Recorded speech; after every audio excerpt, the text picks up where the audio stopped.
పెద్దపల్లి జిల్లాలో రైతుల సాగునీటి కష్టాలను తీర్చేందుకు బీఆర్ఎస్ పాలనలో నిర్మించిన చెక్ డ్యాంను గుర్తు తెలియని దుండగులు పేల్చివేశారు.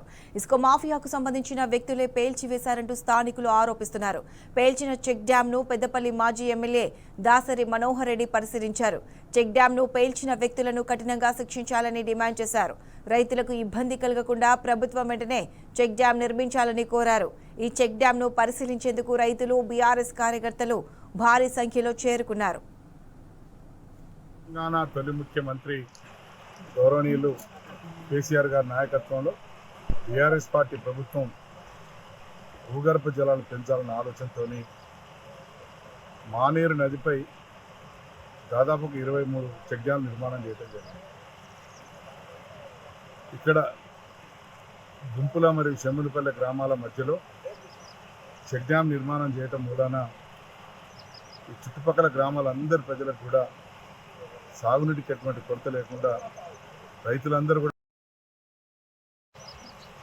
కానీ ఈరోజు ఇక్కడ ఈ చెక్ డ్యామ్ను కొంతమంది దురుద్దేశంతో మరి పేల్చివేసినట్టుగా కనపడతా ఉంది.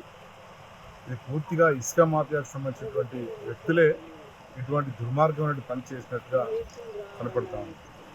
మరి ఈ విషయంలో మరి ప్రభుత్వం తప్పకుండా దీని మీద చర్యలు తీసుకోవాల్సిన అవసరం ఉంది. మరి ఎవరు చేశారు ఈ పని, ఎందుకు చేశారు ఈ పని? వేలాది మందికి ఉపయోగపడేటువంటి చెక్ డ్యాం కేవలం కొంతమంది స్వార్థపరుల యొక్క ఆలోచన మేరకు, ప్రభుత్వాలను ఆలోచనతోనే ఈ చెక్ డ్యాం మరి పేల్చివేయడం జరిగిందని చెప్పి స్థానిక ప్రజలందరూ కూడా ఎంతో దుఃఖంతో ఈ విషయం చెప్పడం జరుగుతూ ఉంది.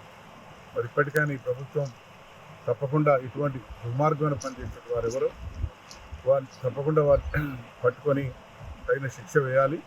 అట్లాగే ఈ చెక్ డ్యాం ఏదైతే మరి పేల్చివేయబడ్డదో దాన్ని వెంటనే తిరిగి పునర్నిర్మించాలని చెప్పి మరి ప్రజల యొక్క కోరిక. మరి ప్రజల కోరికను అనుసరించి ప్రభుత్వం వెంటనే దీన్ని పునర్నిర్మించాలని చెప్పి మేము డిమాండ్ చేస్తాము.